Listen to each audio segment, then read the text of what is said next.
My background is in engineering and medicine, and everybody has a superpower. My superpower is I'm not brilliant, but I'm very good at organizing large amounts of information and bringing it together in a way that makes sense to the lay public. What I'm going to show you is based on maybe 100 articles that I read.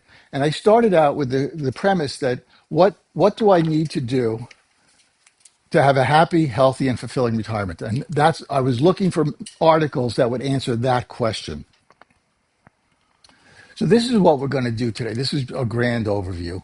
I'm going to go through the medical literature and show you that the medical literature and the scientific literature and the psychology literature ultimately comes to the conclusion that if you enact these six-based evidence objectives, meaningful social relations, having more meaningful social relations, having a sense of purpose and meaning life, increasing physical activity, doing volunteer work, spending money wisely, and using certain psychological tools, and then you marry that with your personal objectives, if you can implement this, you will have a happy, healthy, and fulfilling retirement, because that's where all the data comes from.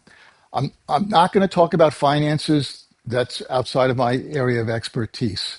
When I retired, the first thing I did was went to the life expectancy tables and looked at, how long am I going to live? I retired when I was about 68.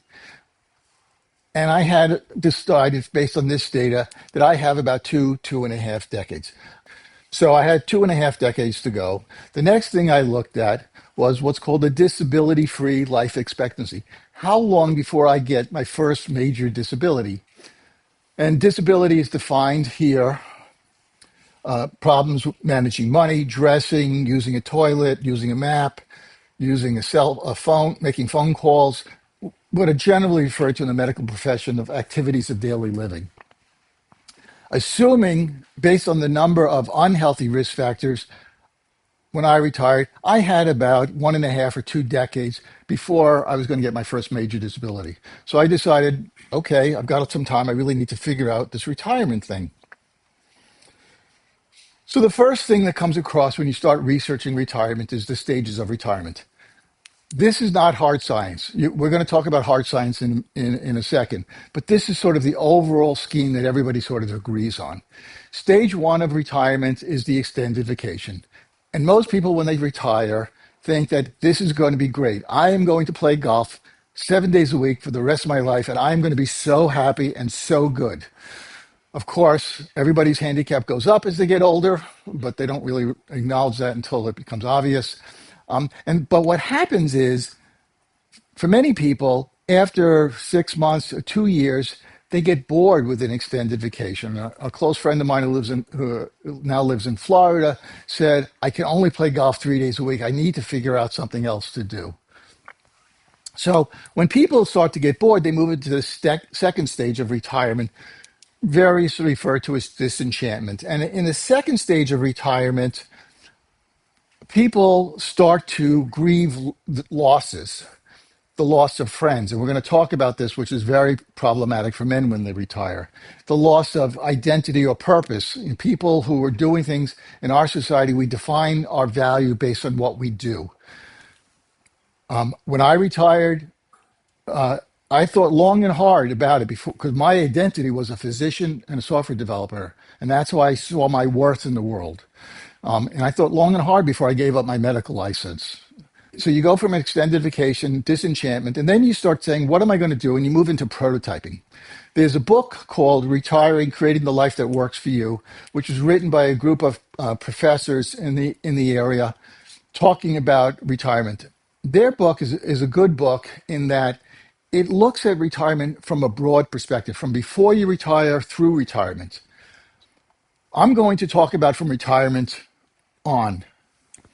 But in their book, they don't call it prototyping, they call it identity bridging. Because remember, I said in stage 2, you've lost your identity, you've lost your sense of purpose, and now you have to come up with a new identity, that they have to let go of what they did and come up with a new identity. Now, for some people, what they do is they carry over their old identity. For example, they may have been a stock trader before, and now on the side at home, they're playing on the computer doing stock trading, and that's what keeps them entertained, which is fine.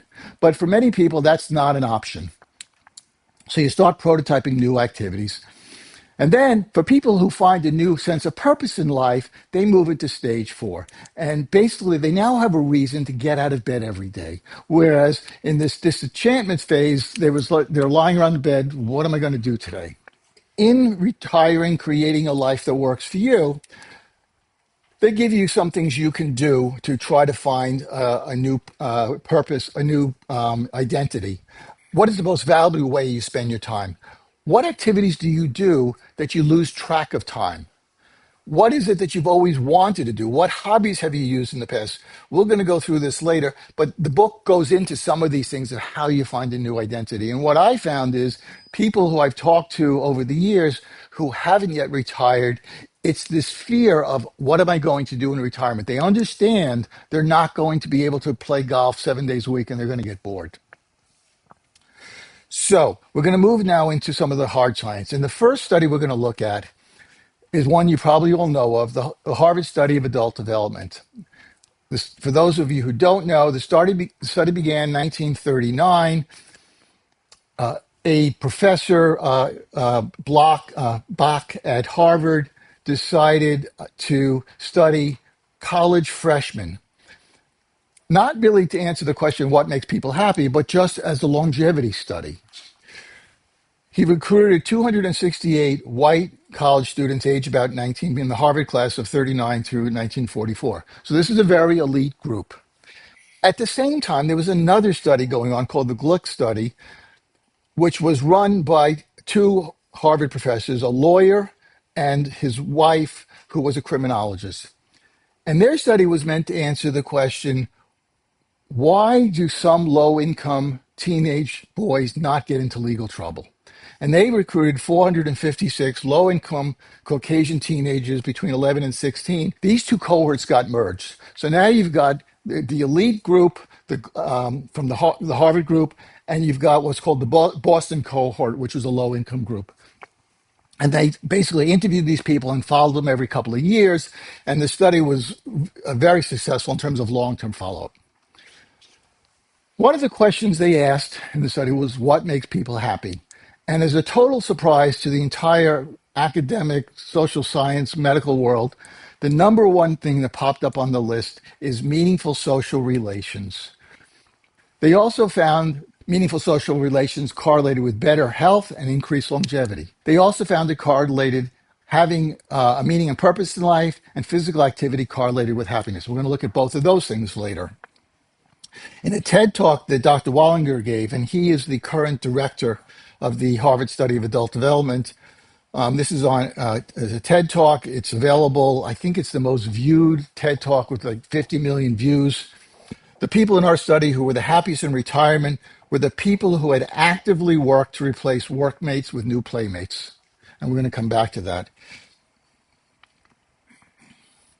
So that was the Harvard Study of Adult Development. Although it's the longest longevity study, it was a small cohort. It was maybe 700 people to begin with. It got expanded, and they added the second generation. They added the spouses and then the kids.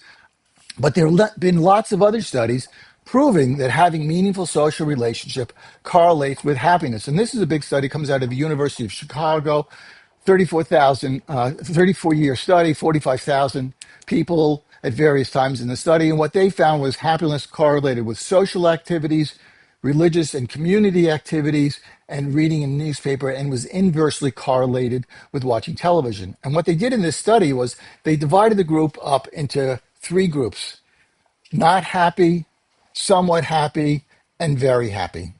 When they compared the not happy to the very happy group, they found that the people in the very happy group had 11 more interactions per year with their relatives, attended more religious service, was more sexually active, read the newspaper more, TV less, and had 7 or 5 additional interactions with their neighbors or friends compared to the unhappy group.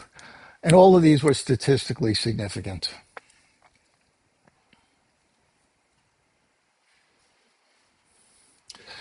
So I mentioned that there were a lot of other benefits to meaningful social relations, and one of them is longevity. In this study, this is a systematic review and meta-analysis. 148 clinical trials, a total of 308,000 participants in the study. So this is a big study. They looked at the ratio for those who had a high versus low meaningful number of social interactions. And what they found was having more meaningful social relations, both quality and quantity, increased longevity. And the thing that was remarkable is the impact of having more meaningful social relations on longevity was about the same as if you stopped smoking. That's a pretty amazing statement. What they also found in the study was in the group that had the low social interaction group, by the time 50% of that group had died, only 45% in the high social interaction group had died. So quality and quantity are both important. It turns out that the quality is more important than the quantity, but they're both important.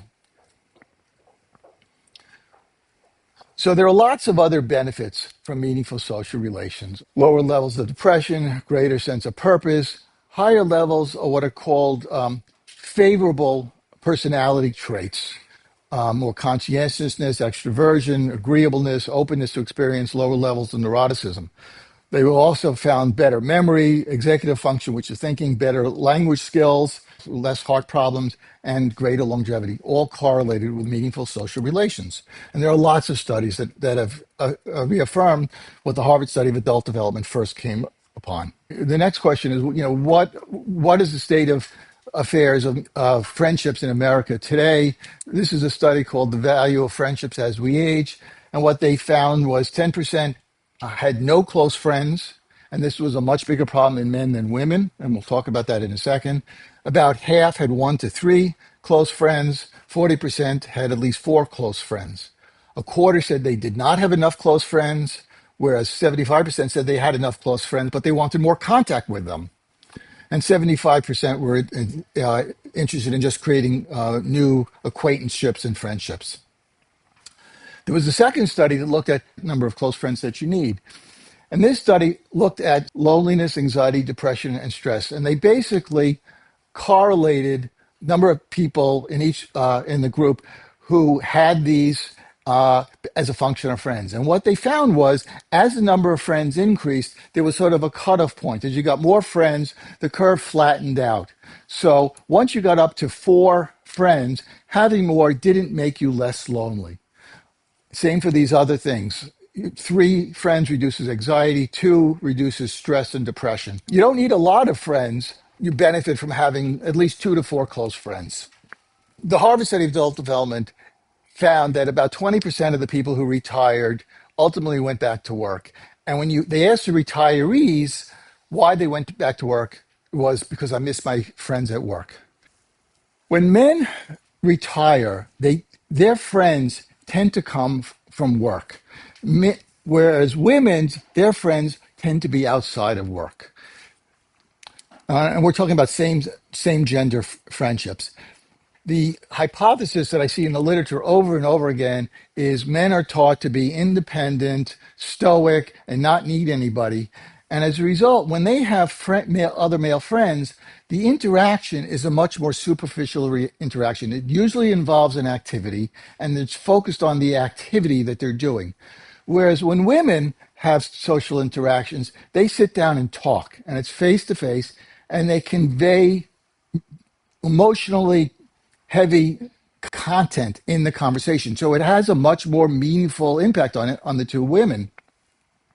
As a result, the female friendships are more durable, male friendships are less durable, and as a result, when men retire, since their friends already come from work and they're very loose relationships, they tend to lose more. When they retire, they tend to piggyback their social relationships on their spouse, and then that creates problems for the spouse in her social circles.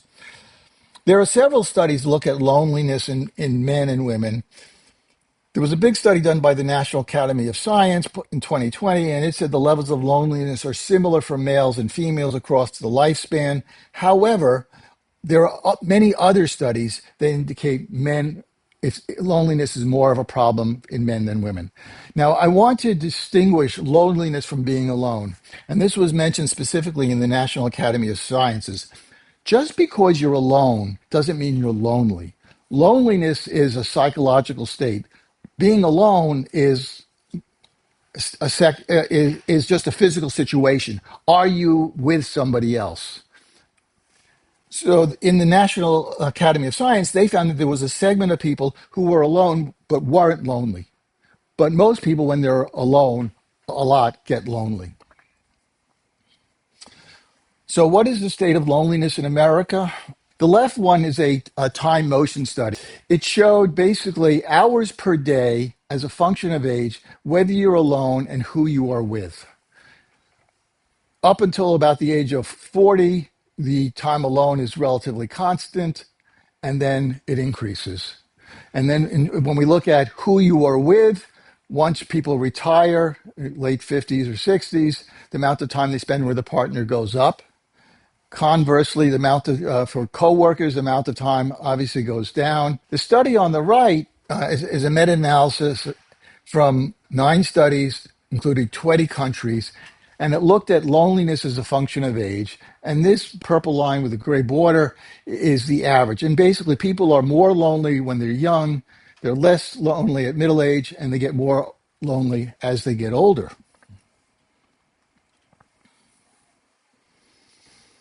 So the reason I'm talking about loneliness is it has a lot of objective adverse health consequences.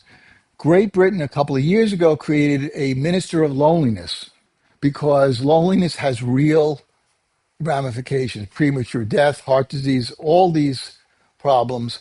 And I suspect some of these mass shootings that we're seeing by young men is a result of the loneliness that they're experiencing, that they just don't have the social interactions that for a healthy lifestyle.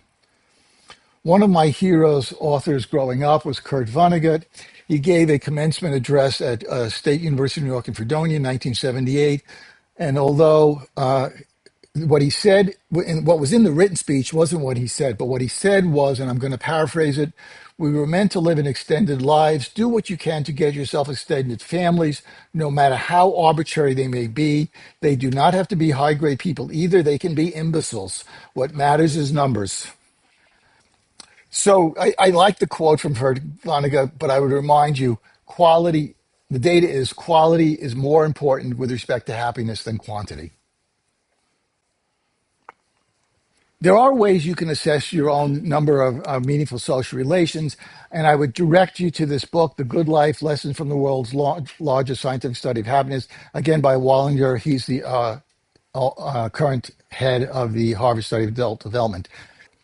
So when we started this talk, I said we were going to create a strategic retirement plan that is evidence-based. And the first thing we're going to put on our strategic retirement plan is augment the number of meaningful social relations because there are benefits in terms of happiness, health, and longevity, and a sense of fulfillment. So what did I do to augment my number of meaningful social relations? So the first thing I did was when I retired, I started going to the Sun Level Council of Aging, their senior walks and their monthly men's group. Neither of those turned out to be useful, so I stopped doing both of those. I then proceeded to sort of go off on my own and say, okay, I need to figure out a way to get some more friends, and it's not working what I'm doing. And I created a REM brunch group, Retired Elderly Men's Brunch. We meet once a month in Davis Square. There are about 8 of us. Over the 2.5 years that we're meeting, the membership has changed. Some people have had other interests. Some people have moved away. So periodically I recruit new members. But we meet once a month and we just sit down and talk for about an hour. And the people seem to really enjoy it. And I've developed real friends with some of these people, and we've socialized with their spouses, my wife and I, with their spouses outside of that setting. That was so successful. Then, through MIT Club of Boston, I created a rebrunch group, Retired Elderly Brunch Group, and that was co-ed. And that also meets once a week. And then, since there were so many people who wanted to sign up for that, I created a second one. So for the first Wednesday of every month, my Rebrunch 2 group meets. For the second Wednesday of every month, my Rebrunch group meets. And for the third Wednesday of the month, my Rembrunch group meets once a month. All right. Turns out this tends to fall apart in the summer because people are traveling. And the way I've set it up is it has to be a quorum of at least 4 people or we don't meet. But it's created real relationships. And I can see within the groups, some people are socialized with each other, which is exactly what I was hoping would happen. I attend a lot of the MIT, not a lot, some of the MIT Club of Boston social events and the lectures will piggyback on some intellectual engagement, which we'll talk about later. I created an MIT Club of Boston Thursday cycling group. We've been cycling now since March or April. Somewhere between 2 and 6 people will show up. I then decided, okay, well, all of these first four groups, I'm going to have them all at my house for a brunch on a Sunday. And 20 people showed up. And it was really nice. People had a great time meeting these other people that they never met. And as two people were working out, it's like, we should do this again. I'll set it up at my house. So we'll see if it happens. But it was really a nice group. I tried setting up a pickleball league in the winter of 2024 for the alumni at MIT in the middle of the week.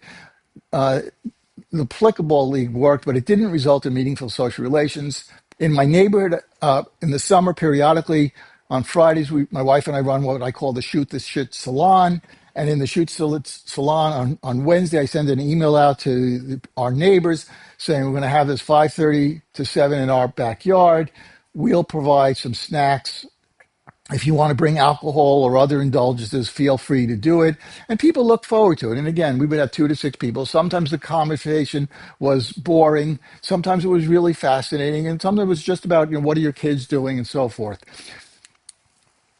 I also run a neighborhood potluck dinner twice a year in our neighborhood. And as a result of both of these latter two, I definitely have built a sense of community. People walk out of their house. I live near Davis Square. They know the neighbors, and there's almost always a conversation. It's not people just passing in the wind.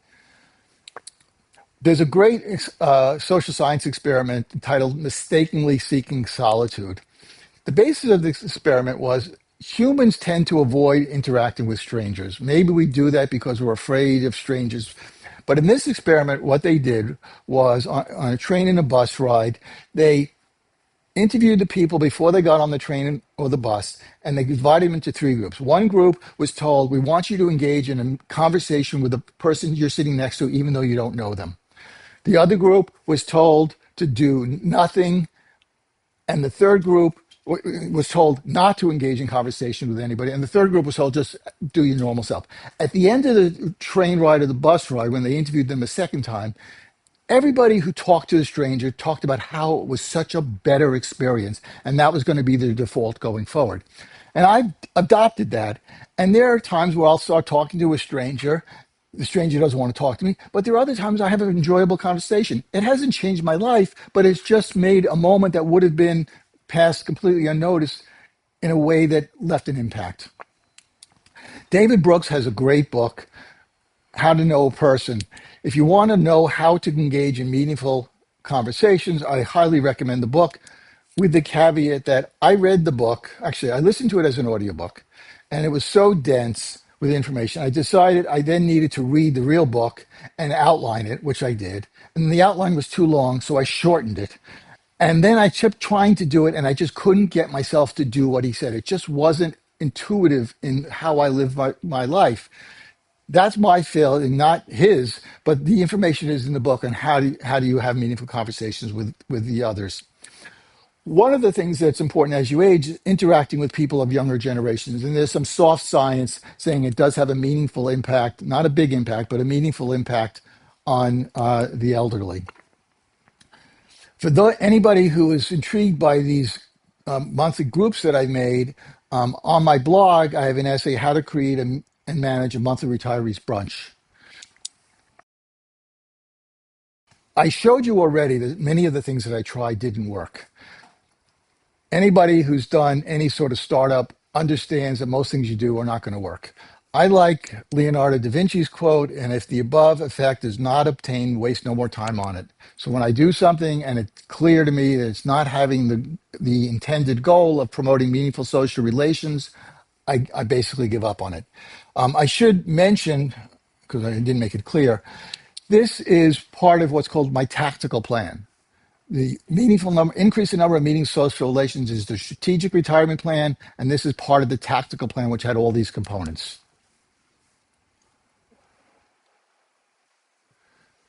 So the next thing in the Harvard study of adult development was having a meaning and purpose in life, and that correlated with happiness. So the first thing is, what does meaning and purpose with life have? And it turns out this is something that has been argued about since Aristotle and Plato. There is no one definition. And after reading a lot about it, what I came up with, what works for me, is the meaning part of it is looking back in my life and is there some sort of overall thread that is what I wanted it to be? And the purpose is, what do I do going forward? So for me, the definition I use of meaning and purpose in life is the individual believes they have lived a life that has met their expectations, the meaning part, and gives them a reason to look forward to tomorrow, the purpose part. There's a way you can measure, quantify a person's purpose in life. You answer questions like, I have a sense of direction and purpose in my life. Some people wander aimlessly through life, but I am not one of them. I have a good sense of what I'm trying to accomplish in life. I have lived life one day at a time, and I don't really think about the future and other questions like that. So that's what they did at the beginning of the study. And they adjusted for confounding variables, which are expected confounding variables: age, sex, education, racial or ethnicity, marital status, health conditions, and so forth. And they divided them up into 5 groups based on people with the lowest life purpose and the highest life purpose. Basically, you follow time versus survival. And what they found at 6 years out, that people with the highest sense of purpose were living significantly longer than people with the lowest sense of purpose. Again, another one of these psychological measurements that have real life consequences. There was a second study that came out about the same time, 7,000 patients between the ages of 20 and 75, followed for 14 years. And the conclusion was that having a sense of purpose in life reduced mortality in adults over the age of 50. And there was a third study of another 12,000 patients and a fourth study of 54,000, which found a reduction in the risk of dementia. So having a sense of purpose does have real life consequences. So getting back to our strategic retirement plan, the second thing we're going to add is you need to have a defined sense of purpose and meaning in life because it has real life consequences towards happiness, health, and a sense of fulfillment. So what did I do to get a meaning and purpose in life?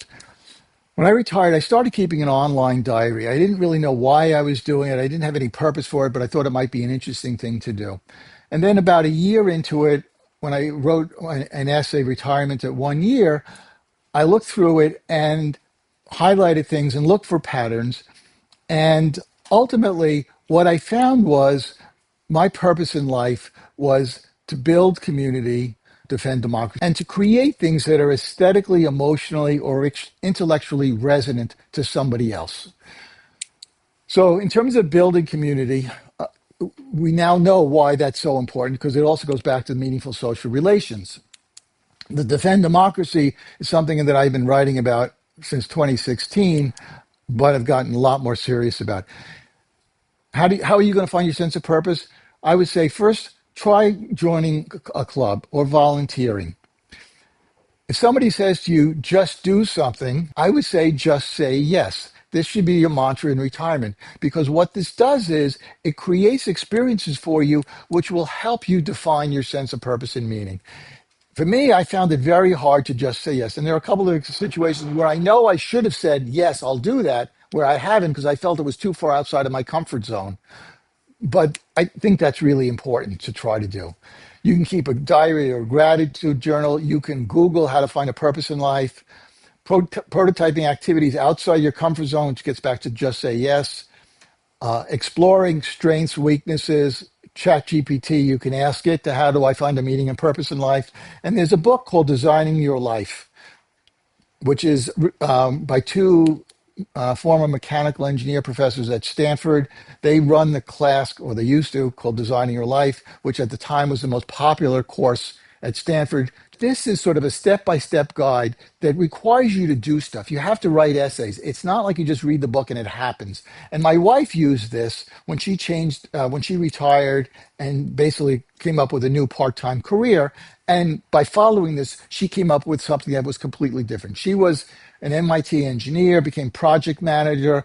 And when she left that in later life, she did this, and one thing led to another. And ultimately, got a certificate in museum studies at Tufts, and now works 2 days a week, maybe 20 hours a week, from home, helping design museum exhibits, and loves it. The third thing Harvard Study of Adult Development kicked out was the correlation between physical activity and happiness. So this was a big systematic review. I think there were 23 studies in this. What they found was, and these are quotes from the article, all 15 observational studies reported a positive association between physical activity and happiness. 6 randomized control trials suggested exercise was effective in improving happiness. As little as 10 minutes of physical activity per week or 1 day of doing exercise per week might increase the level of happiness. Positive association suggested these are not going to get you the Nobel Prize. And the author appropriately concluded, evidence shows a consistent positive relationship between physical activity and happiness. However, due to the limited number of randomized controlled trials, we cannot draw firm conclusions regarding the causal relationship. So it was an appropriate caveat. But there are lots of studies on this. And in medicine, as a physician, I needed to make a decision many times not having the definitive answer of what is true. This was another study, a systemic review, meta-analysis of physical activity. They called it quality of life and well-being. The psychologists don't actually say that this is exactly the same as happiness, but for me as a layperson, it's close enough. 87 studies in the whole report. There were 35 studies of people over 65, and they concluded there was strong evidence physical activity improved physical health, emotional health, well-being in adults between 18 and 65, and particularly in adults 65 and older compared to people who are not exercising.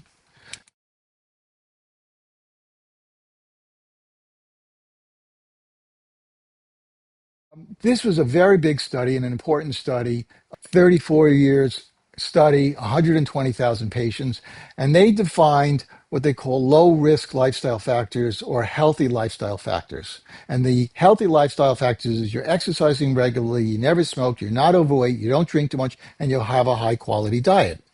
That's what this study starts with. And this study has a plethora of data.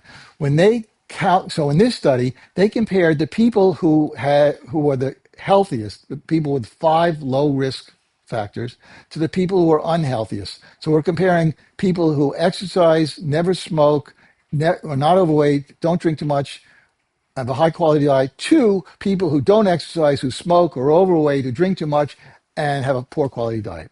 And they looked at the longevity. And if you are a 70-year-old woman and you are living all the healthy lifestyles, you will live 12 years longer than the one who leads the least healthy. And the other data is here. On the next slide, we can see this data more granularly. For time's sake, we're just going to look at the bottom graph here. So on this axis is age. On this axis is increased longevity in years based on the number of risk factors. 0 low risk factors. They're living a completely unhealthy life. The red line is if you adopt one of these healthy lifestyles, let's say all of a sudden you decide to stop smoking, and you're 55, your longevity would be about 2 years more if you're a woman. If you do all the healthy things, your longevity at 55 will be about 13 years longer. Now, technically, what I said is not really true because this study doesn't look at what if you make a change. This is looking at coming into the study. But it's very intriguing data. And you can look through this at any age, the relevant genders. In the same study, they also looked at how much exercise a person needs. And what they found was, again, gain in life expectancy in years versus age. The bottom line is somebody who doesn't exercise at all. The red line is somebody who's only exercising between 30 minutes and 2 hours a week. And at 55, if you go from nothing to 2 hours a week or 1 hour a week, you can expect to live about 4 years longer. And if you go to more than 5.5 hours a week, you can expect to live about 7 years longer. Now, when a study like this came out originally, I did the calculations, and it turns out those extra years you're going to live will have been spent exercising. But there are other health benefits to be had. More exercise increases longevity. There are other studies that show the intensity of exercise increases longevity. And after looking through lots of different studies, what I've come to the conclusion is that it's the total calories burned per week versus a sedentary lifestyle, which is the benefit, gets you your benefit. So, for example, there's a medical term called METs, metabolic equivalence of task. So, one MET is measured the amount of energy expended while sitting quietly, resting, doing nothing. If you are walking, what they call light walking, you're burning 2 or 3 METs. So you're burning calories 2 or 3 times as fast. If you're jogging, maybe 8. And if you're running, 10 or more METs. If you exercise at a level of 2 METs, you have to exercise 5 times as long compared to somebody who's exercising at 10 METs. So it's a total number of calories burned. And I'm going to show you some data of how these structure later. So, for example, I go for a light bicycle ride 2 hours, 3 times a week. If I really wanted to be more efficient, should ride really fast for a shorter period of time, and the health benefits would be the same. Yet another study looking at risk factors on longevity.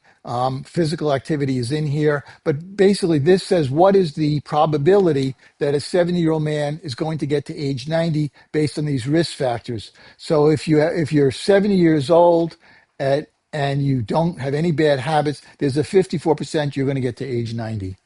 There is similar data from women coming out of the Nurse Health Study, which include 120,000 patients. I don't have time to go into that, but they also found exercise and healthy lifestyle increases longevity, and they showed that it's never too late to begin exercising. So if you're 80 years old, but you still have a benefit.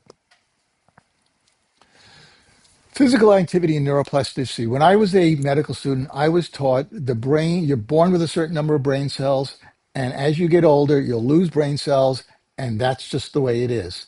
And if you go out and binge drink, you're going to kill off a couple of brain cells, and you're going to be left with that decrement for the rest of your life. It turns out that was wrong.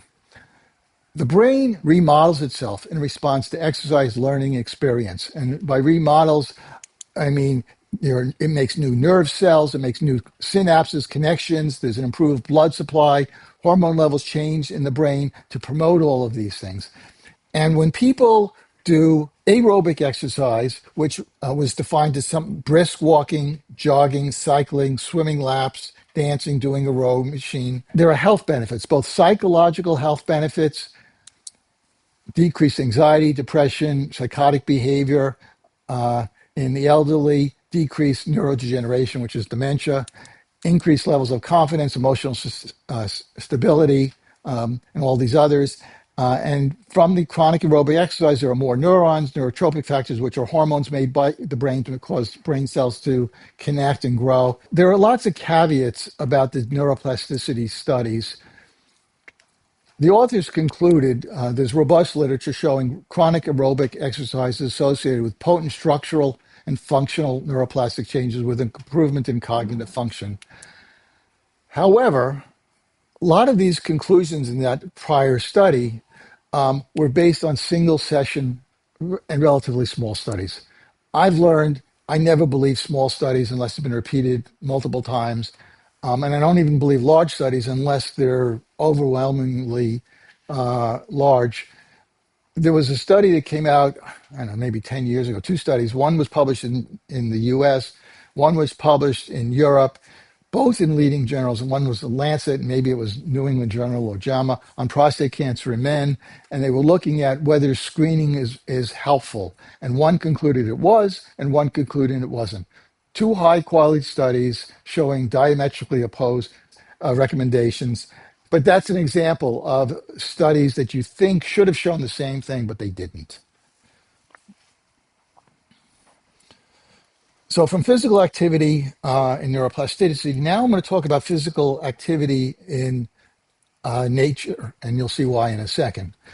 Big meta-analysis, 143 studies, 100 health outcomes, and what they concluded is being in green space, and by that they mean being outside in the field, being in the middle of the Cambridge Commons, walking down the Minuteman bike trail, going for a walk in the woods, had real health benefits: lower blood pressure, heart rate, salivary cortisol, which is a stress hormone, and a reduction of about a third in the all-cause mortality, diabetes, with other health benefits. And the authors concluded a preponderance of evidence shows that exposure to the great outdoors has mental and physical health benefits.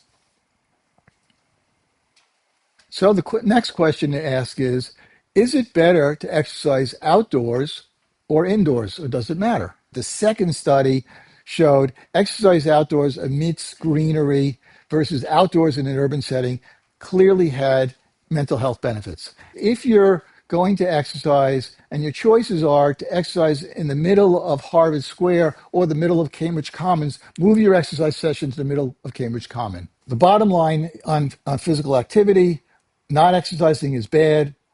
It's good to exercise indoors. It's better to exercise in an urban setting, and it's still better to exercise out in green space. And we'll talk a little bit more about that in a second. The reverse of physical activity is sleep. Too much sleep is associated with increased health risk. Too little sleep is associated with increased health risk. Various groups recommend different values: 7 to 9 hours for elderly. Pretty much all the different groups recommend less than 6 is bad and more than 10 is bad in terms of health outcomes.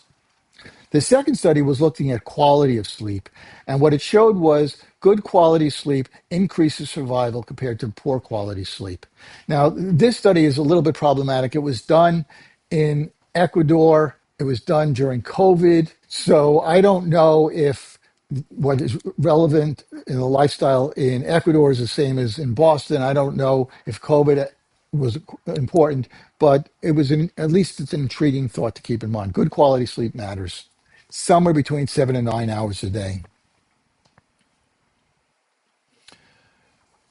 We're in physical activity, and I want to talk about dementia. And the reason is that most people have heard that physical activity reduces the risk of dementia. So we're going to talk just briefly. Mild cognitive impairment is a slight decrease in your ability to think compared to what used to be. And that percent is pretty constant across age, 20, 25%. Percent with dementia goes up. By the time you get to 90, a third have dementia.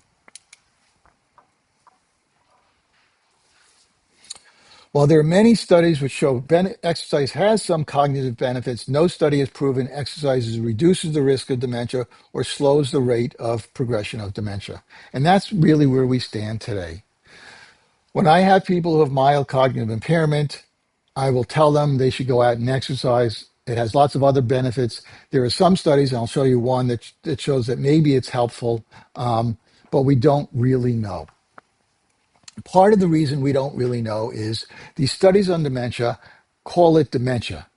It turns out there are multiple different etiologies, different causes for dementia: neurodegenerative dementia, Alzheimer's dementia, Lewy body dementia, frontal temporal dementia, Huntington's disease dementia, Parkinson's disease dementia. There are vascular causes, just like you can plug up the arteries to your blood, to your heart, same in your brain.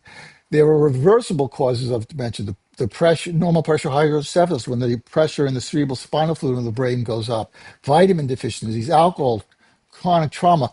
All of these have different underlying causes. So you would expect that exercise may help some, may help not help others, but that's not the way the study's done. They just call it dementia. And a lot of the studies, when you come into the studies, they assume that the diagnosis of dementia is already established. They don't go back and try to prove it. They just accept it, and that's a problem. Mild cognitive impairment, the way they make the diagnosis of that is you take a test. Here are 5 words. I'm going to ask you about them in a couple of minutes. Draw a clock, subtract this number from 100 and keep subtracting, and you get a score, and that's how they get it. It's not hard science, but that's the way we make these diagnoses. So in all of the studies, how you define the group you're studying is a little bit problematic in the field of dementia. This is one of the studies that looked at exercise and dementia. It was a big study, came out of the UK, 78,000 people. They all wore an accelerometer, so there was no question as to how much they were moving.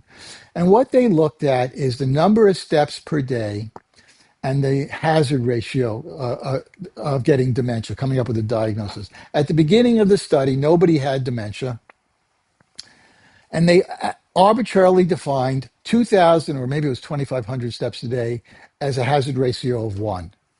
And as you increase the number of steps per day, your risk of getting dementia goes down. So going from 2,000 steps a day to 3,800 steps per day decreases the risk of dementia, reduces it by 25%. If you get up to 10,000 steps a day, you can reduce your risk of dementia by about 50%. You can't reduce it to zero. Now, the study found that above 10,000 steps, the risk of dementia goes up. And the authors wrote, and I think they're probably right, is they think it's a statistical fluke because there were so few people who did more than 10,000 steps a day. So that was exercise and cognitive dementia. In Australia, there was a study looking at cognitive activities and can that reduce the risk of dementia? And what they found that these cognitive activities reduce the risk of dementia by about 7 or 11%. This was a group of 10,000 Australians followed for 10 years. One of the problems in this study, and I failed to mention it in all the other studies, is a lot of these studies do not include all demographic groups. All right, so these are 98% white groups, and that's true of a lot of studies. It's missing a large fraction of the U.S. population. And the study results may apply to those missed demographic groups, but it's important to keep that in mind. The Lancet every couple of years publishes a study on risk factors for dementia. Now, the way this study works is let's just look at hearing loss, untreated hearing loss. They look at the people who have untreated hearing loss and calculate the risk of dementia compared to somebody who doesn't have hearing loss. And in this case, there's a 40% higher chance of having dementia if you have hearing loss that is not treated. Okay, and you can go through all of these things. If you have diabetes that's poorly controlled, your risk of dementia goes up to 1.7. Smoking increases your risk of dementia by about 30%, and so forth. Over on the right is what they call population attributable risk. And what this means is population attributable risk is if everybody who had hearing loss got a hearing aid, the total population who had dementia would drop by 7%. You add up all of these things, if you can get rid of all of these things, and you can't get rid of all of them because traumatic brain injury already happened and so forth. But if you got rid of all these things, you would reduce the percentage of people who have dementia by about 45%. All right, so what that tells us is there's another 55% that we still don't know why they have it. And that may have to do with what I said in the beginning, that there are multiple different causes for dementia, and they're just not sorting out what needs to be sorted out to really figure that out. A state of knowledge today is there's no cure to stop or reverse dementia or the progression of dementia. However, you should definitely treat all the treatable causes, treat all the modifiable risk factors. People who have depression should get treated. People who have diabetes, hearing loss, high cholesterol, obesity, smoking, physical inactivity, alcohol, and engage in cognitive activities and exercise. On physical activity, these are the current guidelines. 150 minutes of moderate intensity exercise every week. It doesn't matter if you do 75 minutes twice a day, 50 minutes 3 times a day, or 11 minutes twice a day every day. You want to get up to that 150 minutes of moderate intensity. On the right is how they define moderate intensity, and brisk walking is considered moderate intensity. Exercise done at a low intensity level has to be done about twice as long as moderate intensity to get the same benefit. Exercise, if you do at a vigorous level, you can spend half the time that you would spend doing moderate intensity and you get the same health benefit. More frequent exercise is better, longer duration is better, more intense is better. And as has been shown in a couple of studies, it is never too late to begin exercising. It always has a health benefit. The incremental benefit in longevity goes down as you get older, but there still is a benefit. So we're going to add physical activity as the third objective on our strategic retirement plan because of these. What do I do? As I said, I go cycling 3 times a week for 2 hours down the Minuteman Bike Trail. Basically, I start in Davis Square, I ride over to Alewife, and then I ride out to Bedford and back. And I do the same ride all the time. The Minuteman Bike Trail is really a jewel. It is gorgeous all seasons round. I love it. When I do it, I'll frequently listen to either, if I want to ride fast, I'll listen to music, I'll listen to Tina Turner, and that makes me ride fast. Otherwise, I'll listen to an audiobook, but I usually listening to something. Sometimes I'll go before sunrise and then I just listen to the birds.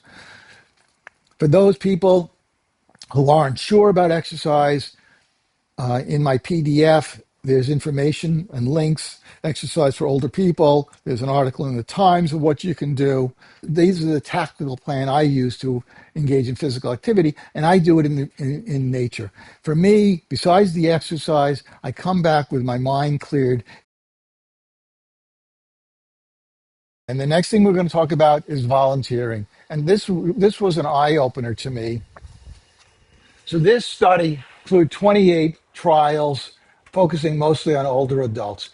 What they found was people who volunteered regularly, their hormone levels, their what are called favorable hormone levels, dopamine, oxytocin, endorphins, as was mentioned before, were higher. People measured lower in terms of anxiety, fear, blood pressure, inflammation, DNA aging. We're going to talk about that also. And the conclusion of this study was that the strongest data that they had demonstrated a benefit for reduction in mortality and improved physical functioning in people who volunteer. There was other data, less definitive, that showed sense of well-being, self-reported health, quality of life, and all these others. There's a lot of data on volunteering, and it has many, many benefits. And the likelihood for the benefits probably has to do with these favorable hormones. When people are stressed out, the hormonal milieu in your body changes. Adrenaline levels go up, cortisol levels go up, inflammation levels go up. And when you're volunteering, the reverse is the case. These favorable hormone levels go up. One could easily hypothesize that having these unfavorable hormone levels at a high level has physiologic consequences down the line, which are adverse. So volunteering has health benefits in terms of physical health and psychological health. The caveat is it has to be altruistic volunteering. If you're volunteering because your spouse says you need to go and work in the soup kitchen 2 hours on Saturday, that doesn't correlate with health benefits. And the likely explanation is that hand waving explanation that I mentioned, which said that your hormone levels don't change in a favorable direction. So it has to be altruistic volunteering. So I mentioned before, volunteering is associated with lower epigenetic age. So it turns out as we age, as we get older, a methyl group, CH3, attaches to our DNA. And as we get older, more methyl groups get attached to our DNA. So you can get a what they call an epigenetic age of a person based on how many CH3 groups are attached to the DNA. And in this large systemic review meta-analysis, 299 studies, they found a lower epigenetic age was robustly associated with improved cardiovascular health and increased longevity. People of the same chronologic age who have a lower epigenetic age, had fewer CH3 groups attached to the DNA, live longer than people who had more CH3 groups attached to it. Possibly for the reasons that I speculated before, but it's speculation. They also found that there was a consistently increase in epigenetic age that came from smoking and alcohol consumption. So this sort of relationship between volunteering and a hard science that we see in the body is really, to me, is pretty impressive. There are other studies that found the same thing. This whole work is a little bit nuanced because there are multiple different ways of measuring these CH3 groups, and they don't always give the same. The different techniques don't always give the same answer, and I'm sure it's more subtle than I've explained to you. And in one study of 2,600 patients over the age of 50, what they found was the greater amount of time retirees spent volunteering correlated with a greater reduction in epigenetic age And what they considered moderate volunteering in this study was somewhere between 50 and 200 hours a week. So at least an hour a week. Altruistic volunteering has benefits, happiness, mental health, physical health, longevity. We're going to add that to as the fourth item. So what did I do in terms of volunteering? Well, I've sort of aligned my purpose in life and my volunteering almost mirror of each other. Build community was a purpose in my life, and I see a lot of the stuff I do as the volunteer work, the organization of all those groups that I've let, the organization of stuff in my community, all of that I see as doing volunteer work. The defending democracy, I consider all volunteer work, and creating things, including a talk like this, is a volunteer work. I don't get paid for it. I do it because I think it really is helpful to other people. So we're going to go on to income. In 2010, there was a study that came out, published in PNAS, so leading scientific journal. And what the study found was as a person earns more money, they get happier. So from an income of $0 a year up to $75,000 a year, a person gets happier. Once they go above $75,000 a year, there was no greater improvement in their level of happiness. And that was the state of knowledge back in 2010. And to this day, that's what most people believe. In 2021, Killingsworth, who's also at Princeton, did a study, and he found that there was no plateau at the $75,000 mark, in contradiction to the first study. Then, in a remarkable confluence of the way science is supposed to work, Kahneman, the first author of the first study, and Killingsworth of the second study brought in a woman who was also an economist, and I think she was also at Princeton, to combine the data and try to figure out why they got different answers. They called it an adversarial collaboration. And the bottom line is what they found was that happiness on average does increase with income, except for people who are very unhappy. And the graph on the right is a little complicated, but I'll try to walk you through it. So income is on the bottom, on the x-axis. On the y-axis is happiness. They arbitrarily divided these groups into 5 groups. All the data on the 15th percentile, at the 15th to 30th percentile, and so forth. So least happy group, a little bit unhappy, average, a little happy, and the very happy group. So if you look at the least happy people, okay, from 0 to 100,000, which is $75,000 in the previous study, happiness goes up. But once you get above 75,000 in this group, they really don't get any happier. So you can, and the hand waving explanation is from 0 to 75, 0 to $100,000. At this point, they're having troubles meeting their food, clothing, shelter, the basics of life. But once that's met, giving them more doesn't make them happier. In all the other groups, it turns out that the more you get, the happier you are. And in the people who are very happy, the slope of the line is the steepest. And the way I look at this is, I was an endocrinologist, so I see the whole body as a feedback control loop system.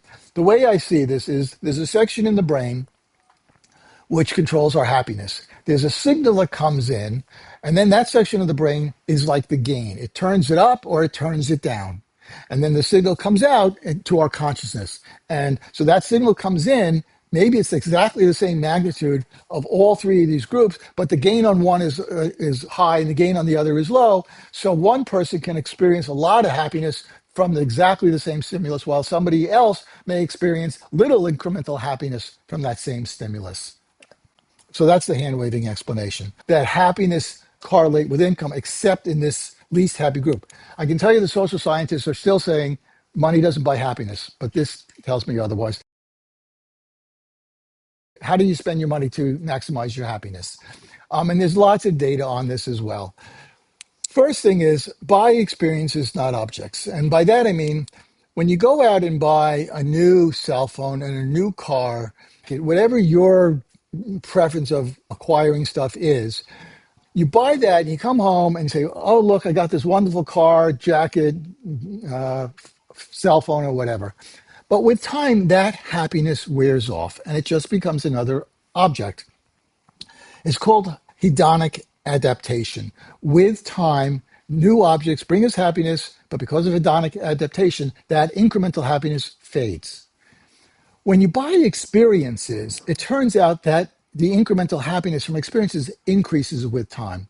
Shared experiences, that gets you more happiness than experiences solo. And speaking personally, if I go to a museum or do something, it is much more fun if my wife comes so I can say, look at this cool painting. So when you think about shared experiences, you go on a vacation with a friend and you take pictures, you come back, and then some years later, you look at the pictures again and you re-experience the happiness. The happiness increases with time. So experiences result in more incremental happiness with time. Objects do not. There's no persistence. Physical activity, mentally challenging activities, increase happiness, social interactions. You already know that. If you have extra money to spend, spend your money so you can acquire free time and then use that free time for social activities. In my case, we have somebody who comes in and cleans our house. And I use that free time to do stuff that will make me happy because cleaning the house is not going to make me happy. Spend your money on implementing your strategic retirement plan, which I do. Spend it on family and friends. Spend it on charitable contributions, but only if you think that it's going to really make a difference. If you're doing it out of guilt, it's not going to make you happier. And I've changed how I make my charity contributions based on that.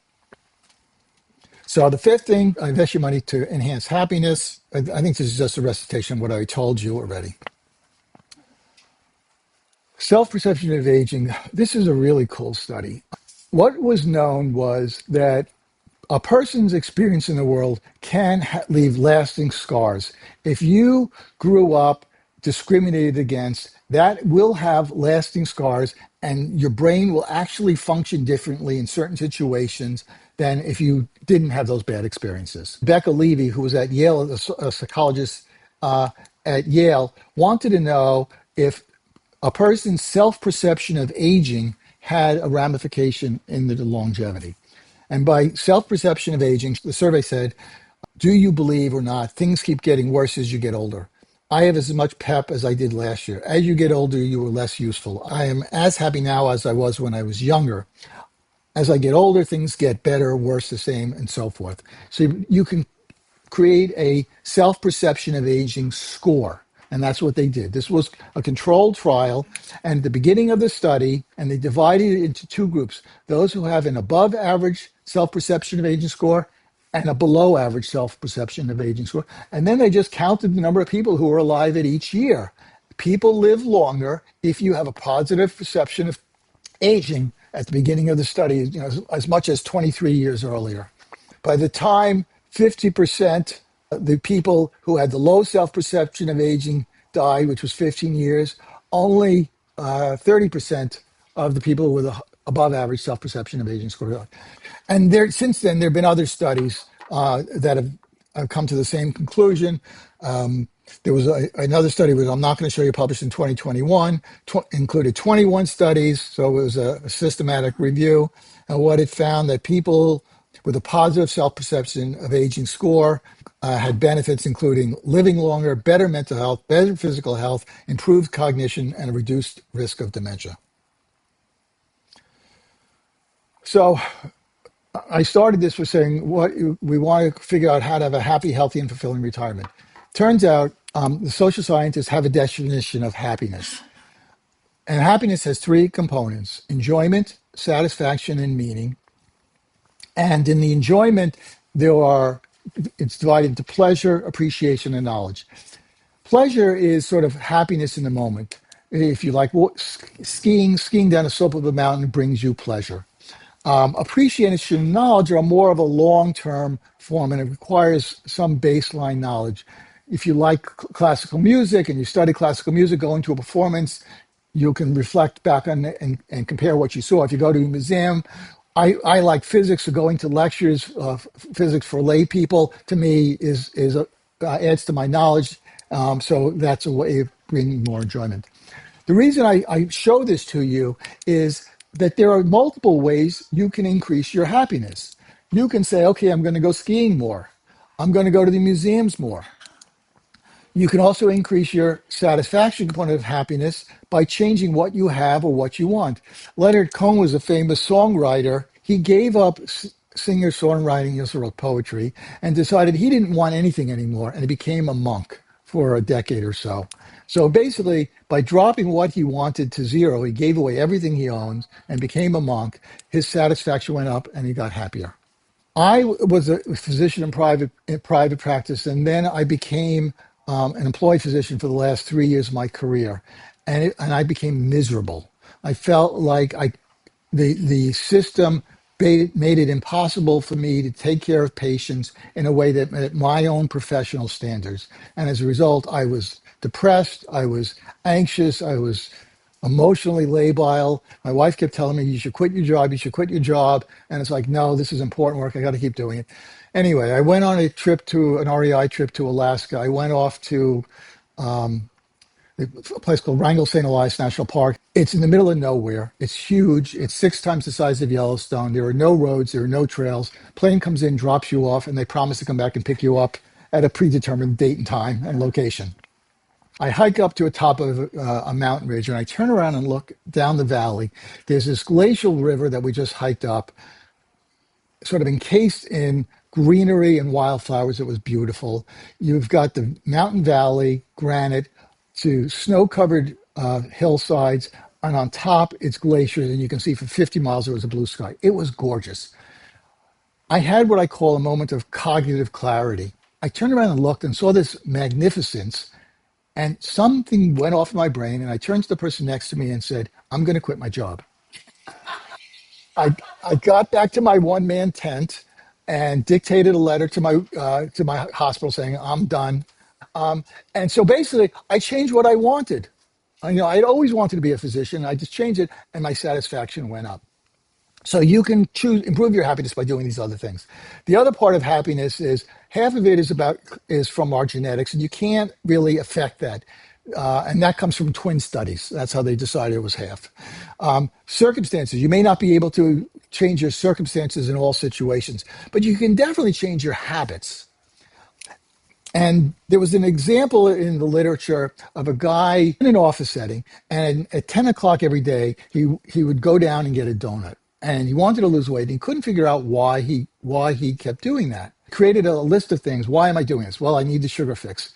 I want to get out of my office. I want to socialize with some other people, and a couple of other things. And he ran an experiment. So he sat at his desk and he ate the donut at his desk. So that didn't really work. And he went through this and it discovered that he was really going down for social interaction. So now when 10 o'clock comes around, he goes to one of the other people in the office and sits down and have a conversation, created a new habit. We're sort of running out of time, which this always happens. So I'm going to skip through some of this. One of the problems we have is our brains have a negativity bias. We spend more energy and more brain resources on negative things than on positive things. If we didn't have this negativity bias, when we were living in the plains of Africa, when our brains were still being formed, we might be climbing up a hill because we know there's a patch of berries on the other side. If we didn't have this negativity bias, as we got closer, we would probably run faster and faster because we want to get to the berries quickly. And we would run right into the mouth of the lion or the other tribe. If we have a negativity bias, as we get close, our warning bells will sound, say, this could be dangerous. I need to look over the hill before I run right into it. And the latter person is going to pass on their genes, and the former is not. So that's why we have a negativity bias. It's an evolutionary thing.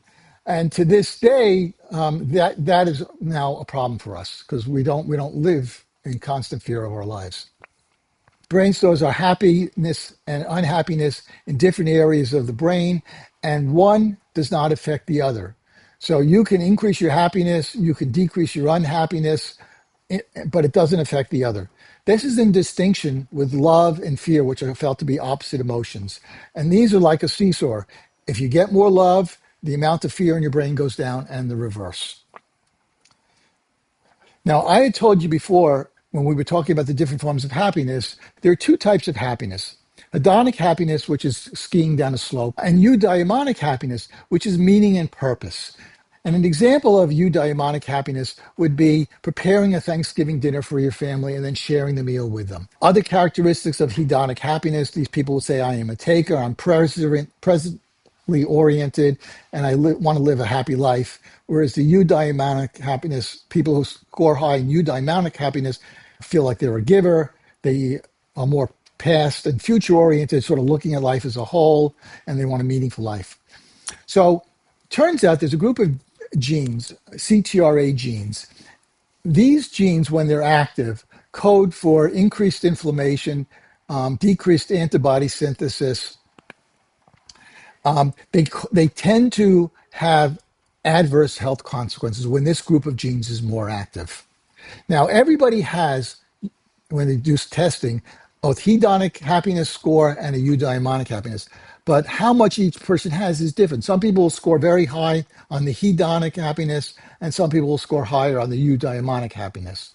It turns out this group of genes in the CTRA genes are more active in the group that has a high level of hedonic happiness, whereas it's much less active in the group that has a high level of eudaimonic happiness. And I thought that this was really amazing. Here we are looking at actual a group of genes and seeing that there's a health consequence, and this seems to correlate with the type of happiness these two groups have. Maybe this is the explanation for why volunteering, which would fall under the eudaimonic category, leads to health benefits down the road.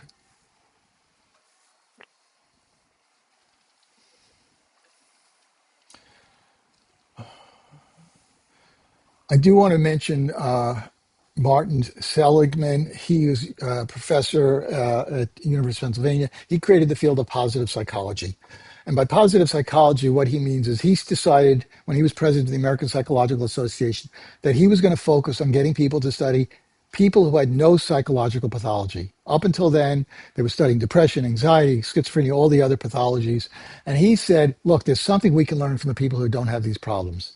And he discovered something called the Hope Circuit. And what the Hope Circuit is and they showed this in rats. I don't have time to go into the details, but basically what it showed is conscious thoughts can affect how our body perceives external stimuluses. So you can use conscious thoughts to make adverse stimuli coming into your body have less of an adverse impact on you. And that was an eye opener, and it led to multiple psychological strategies. Opposite signal strategy, where you try to redirect harmful behaviors, you try to rewire your brain. That previous example that I mentioned, disputation strategy. The one that is really now is in vogue is called reward sensitivity training or positive affect training, and basically you do these daily exercises that changes the gain. Remember I told you earlier about how the happiness is a sort of like a dial and you can turn it up or down. Well, the brain can be retrained. Just like if you use a muscle a lot, you can make the muscle bigger. You can train your brain so that the signal comes in, has a bigger positive impact on causing more happiness or less unhappiness. You can train your brain to work like that. And they've had remarkable success in this, using this reward sensitivity training, including reductions in depression, anxiety, stress, and suicide ideation. I don't have enough knowledge to explain to you how to do that, but it's out there, and right now it's getting a lot of press because there's a lot of studies coming out showing it works.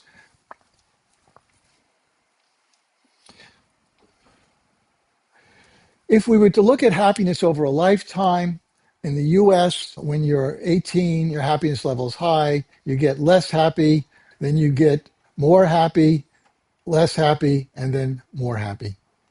So that's happiness over a lifetime. In the US, we have confounding variables. Everything has confounding variables, but the US, the confounding variables for the happiness curve, the things that impact it the most are education, marriage, and employment. When they subtract out the effects of education, marriage, and employment in the US, you get this U-shaped happiness curve. When you do a study of happiness around the world in every culture, in every country, and you take out the local confounding variables, which are going to be different in different societies, you get this U-shaped happiness curve. When they do the studies on animals in zoos, they get this U-shaped happiness curve. Happy young, less happy middle age, more happy at the end of life. This is part of our biology, this happiness curve.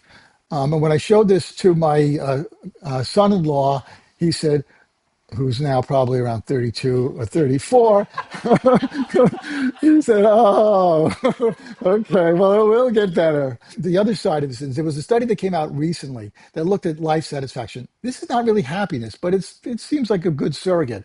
And the life satisfaction score had that U-shaped happiness curve prior to 2010. In 2022, what they found was the happiness of the younger group dropped significantly. Maybe this is COVID related. Maybe it's social media. We'll have to wait and see what happens. But the U-shaped happiness curve seems to be a part of biology. So the last thing we're going to add to this strategic retirement plan is hack your brain to augment happiness.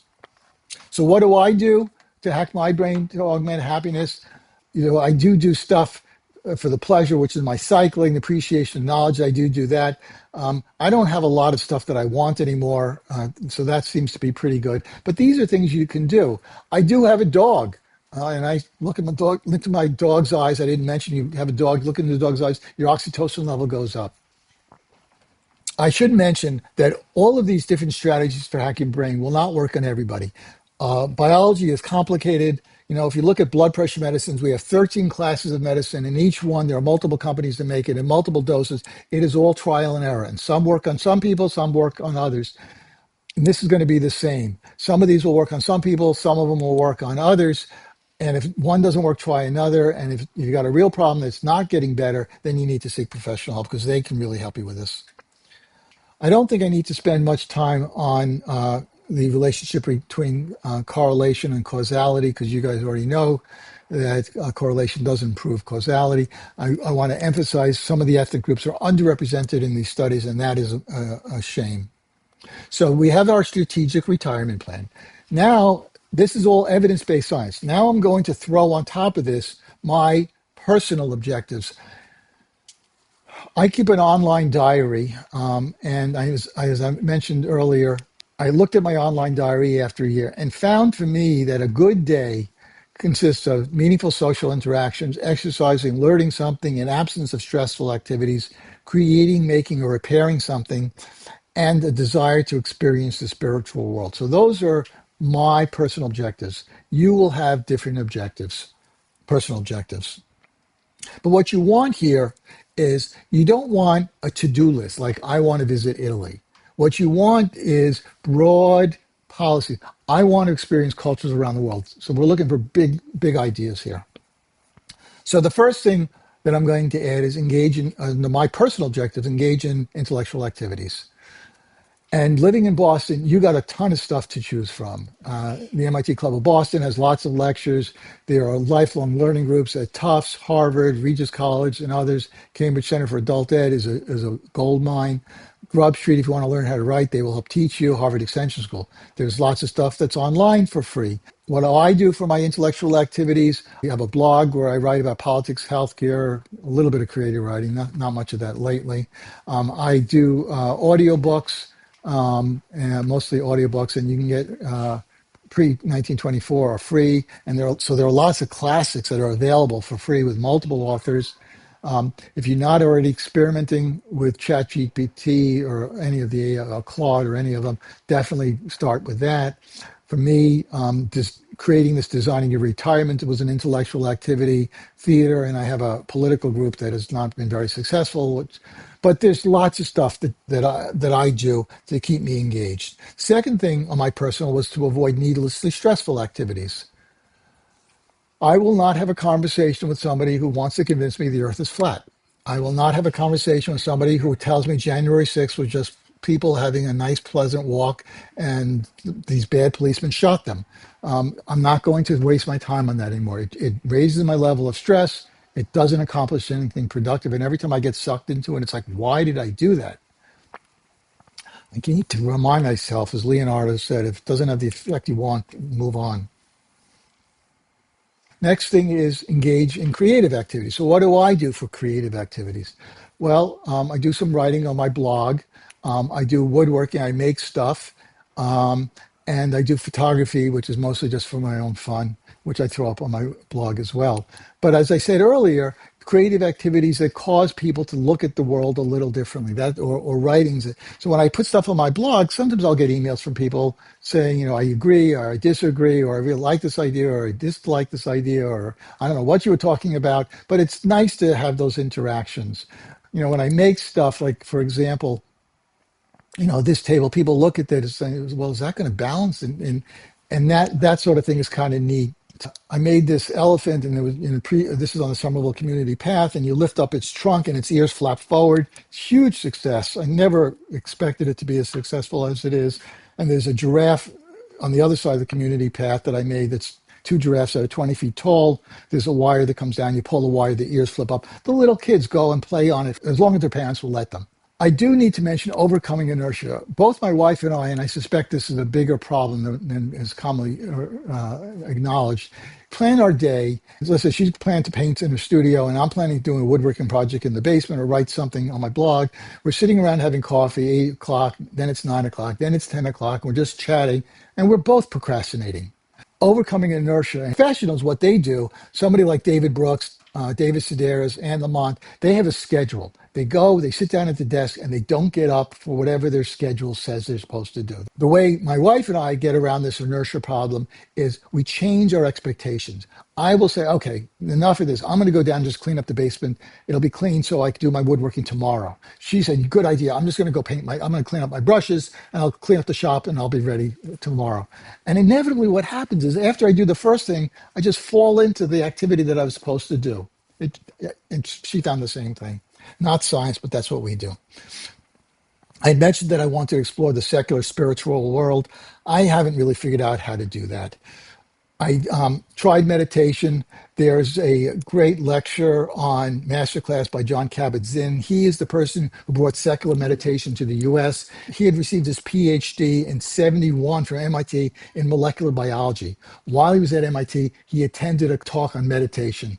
And after he got that, he moved to India, and it changed his life. And then he came back to the US and taught America secular meditation. It's a long class. There are 21 sessions. I tried it. It just didn't work for me, but it does work for others. My wife does it, and the fact that it's been around so long means it has value to some people. So I would tell you that's something you should think about. My meditation is cycling. When I ride down the community path under the green canopy, I come back, and I don't know what it is, but my brain feels clean. I tried hallucinogenics. Michael Pollan had a book, How to Change Your Mind, about hallucinogenics. They've been around forever. I tend to think that things that have stood the test of time on a human timescale history have to have value. I don't need science to prove it, because the longevity is the proof. So I tried hallucinogenics once. The dose was too low to really have a hallucinogenic experience. I ended up laying in my backyard on a sunny summer day on my stomach for 2 hours watching the ants crawl around. But that wasn't the experience I was hoping to have. I tried it a second time and I got nauseous. So now I'm a little freaked out at whether I should go back to it. So I haven't figured it out. If anybody has any idea of how to have a secular spiritual experience, I really would like to hear that. Daniel Gilbert is a famous psychologist at Harvard. And he said, human beings are works in progress that mistakenly think they're finished. The one constant in our life is change. Everybody thinks that who they are is who they're always going to be. And that's what I thought. Then after I retired, maybe a year after I retired, my wife was one of 10 siblings. They have a family house on Scituate. Every July 4th, we gather there, an intimate crowd of 40 plus, when you include all the second generations and the third generations. 2 years ago, July, I heard back from my daughter that the second generation, the generation after my kids' generation, voted me most improved. So at that point, I realized, yes, I have changed, but I didn't know it till I heard that. So we do change, and that's one of the things in retirement. People aren't aware of that, but you have to expect you're going to change. And as a result, you have to be willing to change your strategic retirement plan. These personal objectives are going to change. The evidence-based objectives aren't going to change, because those are invariant. That's based in hard science. But these are going to change, and your tactical plan is going to change. As I get older, I'm not going to be able to cycle 2 hours 3 times a week. So I'm going to have to change my tactical plan to figure out how to get the exercise.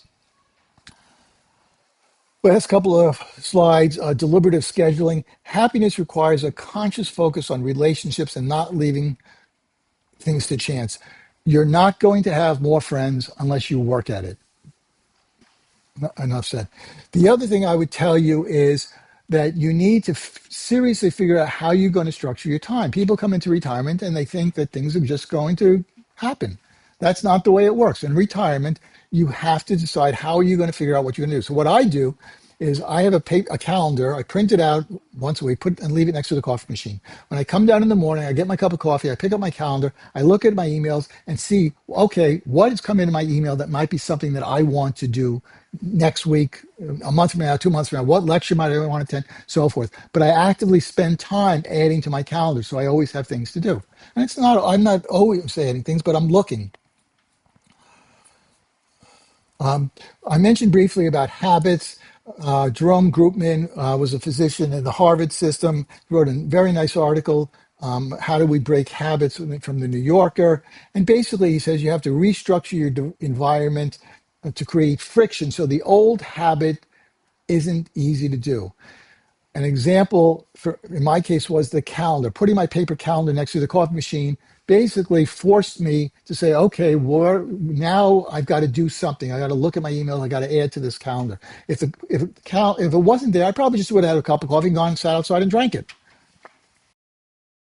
Create your strategic retirement plan, the 6 objectives, which are evidence-based. You supplement it with your personal interests. Then you create a tactical plan for each one of these things. And the tactical plan is going to change with time, as will your personal interests. And then you observe and iterate. And that's going to be the process that I'm going to go through and everyone else. So it's going to be an endlessly iterative process based on both science and personal objectives. When I went into retirement, I started out with the mantra, "It is now my time." I'm no longer responsible for my patients. I'm no longer responsible for my kids. I can focus on what do I want to do with my wife. My son came to me and he said, "I want you to build a birdhouse for me, a bluebird house." And I said, Calder, I'm in retirement. I don't want to build a bluebird house. And I said, "It's now my time." And he tried to guilt me over and over again. He would call and say, "Well, I really, really need it," or "It's only going to take you 5 minutes." And I just dragged my feet and said, "I'm not doing it." Then his wife got pregnant. And he said to me, "Well, what happens if the baby asks for a birdhouse?" Right. And I wrote in my diary, when the baby asks for a birdhouse, she and I will build it together. I'll give it to her and she can do with it as she wants. And that's where I left it. Ultimately, it turned out he came back for a visit and he said, "Let's build a birdhouse together." So these are all the things I would just want to emphasize again. Just say yes to every opportunity. Now is the time to start building your retirement. If you're retired, it's time to start. And if you're not retired, it's time to be thinking about how you're going to do all this. So